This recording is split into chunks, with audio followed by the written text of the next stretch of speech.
Hi friends, welcome to my channel. ఈరోజు video చాలా ఇంట్రెస్టింగ్గా ఉందండి. వీడియోని ఎక్కడ స్కిప్ చేయకుండా ఎండ్ వరకు చూసేయండి. ఇక కౌశికి రాఖీ కట్టగానే దాత్రి కేదార్లు బయటికి వస్తారు. ఇక దాత్రి కేదార్లను నిషి చూసేసి నిలదీస్తూ ఉంటుంది. అప్పుడు దాత్రి ఇది వేరే వాళ్ళు కట్టిందని చెప్పినా వినకుండా యువరాజ్ కేదార్ దగ్గరికి వచ్చి అవమానకరంగా మాట్లాడుతూ ఉంటాడు.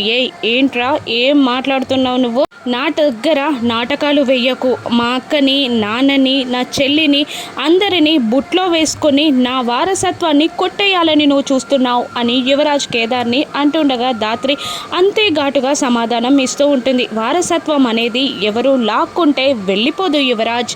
ఆశయాలని, అవసరాలని ఒకరి నుండి పంచుకుంటే వారసత్వం కూడా తనంతట తానే వస్తుందే తప్ప ఎక్కువ కష్టపడాల్సిన అవసరం లేదు అని దాత్రి అంటూ ఉంటుంది. ఇక వైజయంతి కూడా అమ్మి ఏం మాట్లాడుతున్నావు నువ్వు అని అంటూ ఉండగా ఇక ఏంటి గొడవ అని కౌశికి రూమ్లో నుండి వచ్చి అడుగుతూ ఉంటుంది. ఈ రాఖీ ఎవరు కట్టారో చెప్పమంటున్నాం అని నిషి అనగానే నేనే కట్టాను అని కౌశికి ఒప్పేసుకుంటుంది. ఇక కాచి ముందుకు వచ్చి యువరాజ్ని కాదని వీడికి రాఖీ కట్టడం ఏంటక్క, కేదార్కి నువ్వు రాఖీ కట్టడం ఏంటి అని అంటుండగా వైజయంతి కూడా ఇలా అంటూ ఉంటుంది.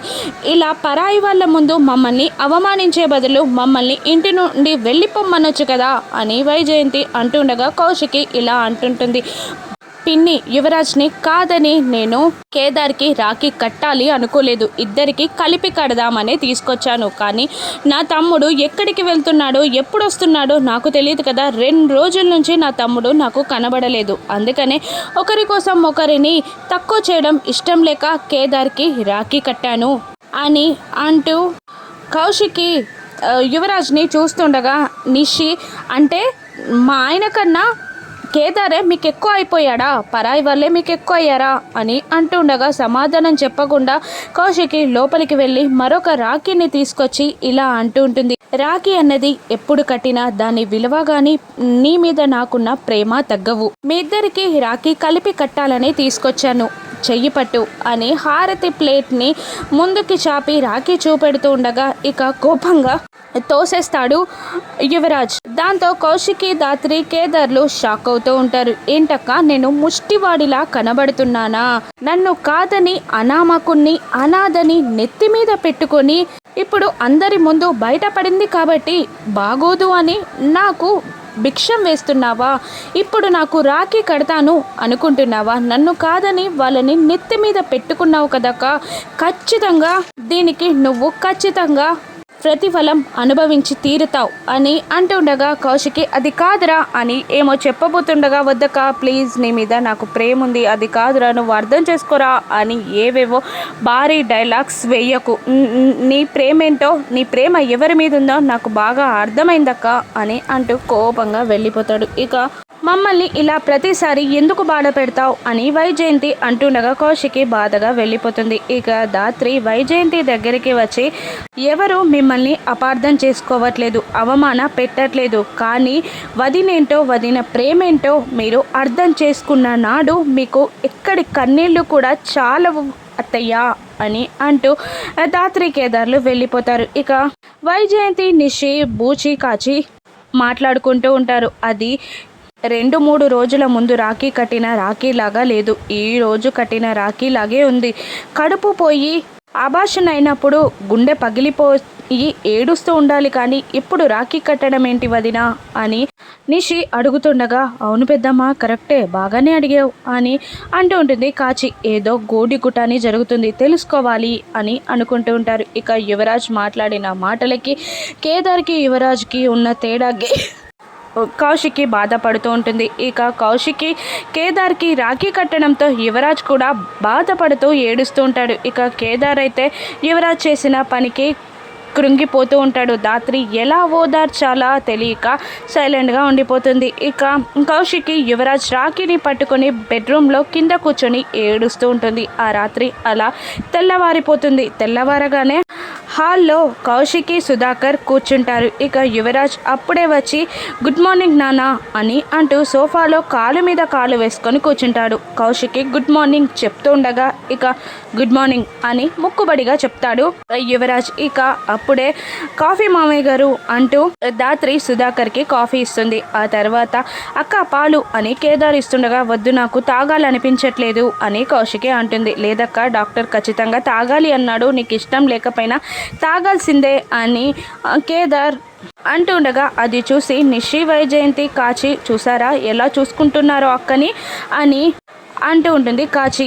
ఇక దొంగ ప్రేమని నమ్ముతుంది అని వైజయంతి అంటుండగా అవును అందుకే మిమ్మల్ని పక్కన పెట్టి వాళ్ళని హక్కున పెట్టుకుంది వదిన అని అంటుంటాడు బూచి. ఇక కోపంగా చూస్తారు వాళ్ళందరూ బూచి వైపు. ఇక దాత్రి దగ్గరికి వచ్చి కడుపు మీద చెయ్యి వేసుకొని కడుపులోని బిడ్డ కోసమైనా తాగండి అన్నట్టు సైగ చేయడంతో కౌశికి ఆ పాలని తాగుతుంది. ఇక అప్పుడే బోర్డ్ ఆఫ్ డైరెక్టర్లో ఒకరైన వాళ్ళు వచ్చి కౌశికిని మాట్లాడడానికి సోఫాలో కూర్చుంటారు. ఇక రండి కూర్చోండి, ఆఫీస్కి రావాల్సిన మీరు ఇలా వచ్చారేంటి అని అడుగుతుండగా ఇక మీకు ఆరోగ్యం బాగాలేదని పలకరించడానికి వచ్చాను అనగా కౌశికి అనుమానంగా చూస్తుంటుంది. ఆ విషయం మీకెలా తెలిసింది అని దాత్రి అడుగుతుండగా కౌశికి గారికి ఇంత కష్టం వచ్చాక తెలియకుండా ఉంటుందా అని అతను అంటుంటాడు. నేనే చెప్పాను అని నిషి వైజయంతితో అంటూ ఉంటుంది. ఇక చెప్పండి అని కౌశికి ఆ డైరెక్టర్ని అడుగుతుండగా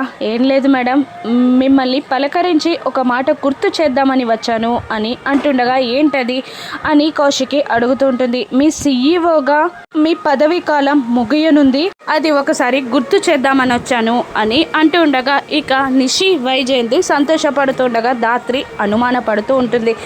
ఒకసారి ఎలక్షన్స్ కండక్ట్ చేద్దామని అని బోర్డ్ ఆఫ్ డైరెక్టర్ అంటుండగా దాత్రి ఇలా అంటుంటుంది. ఈసారి ఎలక్షన్స్ ఎందుకు, ప్రతిసారి యునానిమస్గా మా వదినే కదా గెలుస్తుంది, ఈసారి కూడా అలాగే అని అనబోతూ ఉండగా కాదు మేడం వేరే వాళ్ళు కూడా సీఈఓగా పోటీ చేయాలి అనుకుంటున్నారు అని డైరెక్టర్ అనేస్తాడు. ఇక అవునా అని కౌశికి అంటూ బోర్డ్ ఆఫ్ డైరెక్టర్ మీటింగ్ని ఏర్పాటు చేయండి అని అంటుంది. ఇక నిషి వైజయంతి అక్కడికి వచ్చి ఇలా అంటుంటారు.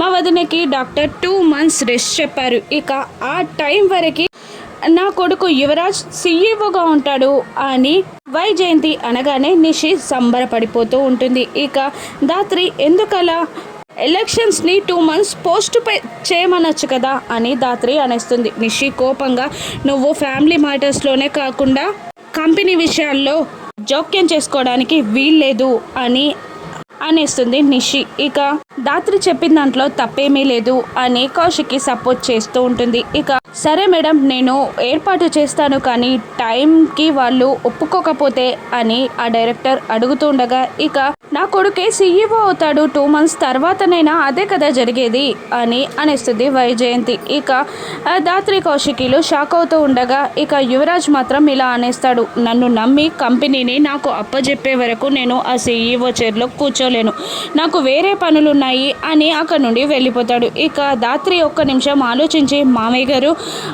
కౌశికి వదిన తర్వాత కంపెనీ తెలిసింది మీకే కాబట్టి మీరు ఆ బాధ్యతలు చేపడితే బాగుంటుంది అని అంటుండగా కౌశికి ఉండగా నేను ఆ చైర్లో కూర్చోనని నాకు నేను మాటిచ్చుకున్నానమ్మా అని సుధాకర్ అనేస్తాడు. ఇక దాంతో అయితే నేను సీఈఓగా ఉంటా అని నిషి అనేస్తుంది. దాంతో దాత్రి కౌశికిలు షాక్ అవుతూ నువ్వా నిషి అని అనేస్తారు.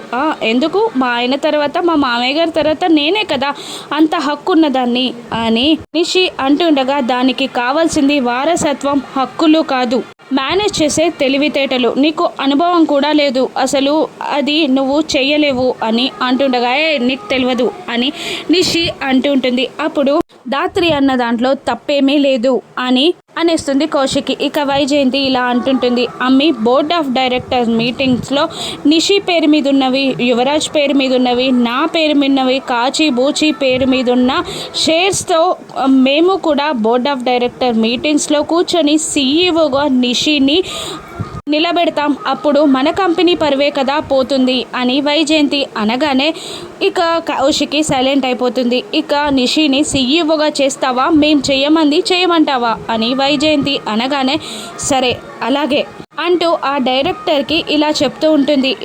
జగదాత్రి నిషి ఇద్దరు మీటింగ్కి వస్తారు. ఫస్ట్ టైం అడుగుతారు, లేదంటే నిషిని ప్రపోజ్ చేస్తారు అని అంటుండగా మళ్ళీ జగదాత్రి ఎందుకు అని నిషి అనేస్తుంది. ఇక వైజయంతి ఆగు, లేదంటే కౌశికి రెచ్చిపోతుంది అని అంటుండగా మనందరం ఉంటాం కదా వదిన, ఏం కాదులే అని కాచి సర్ది చెప్తూ ఉంటుంది. ఇక నిషి సంబరపడిపోతూ ఉంటుంది. సీఈఓ అయిపోయినట్టు. ఇక ధాత్రి నిషి సీఈఓ కాకుండా ఎలా ఆపగలదు? తన ప్లాన్ ఏంటో నెక్స్ట్ ఎపిసోడ్స్లో చూద్దాం. Thank you for watching.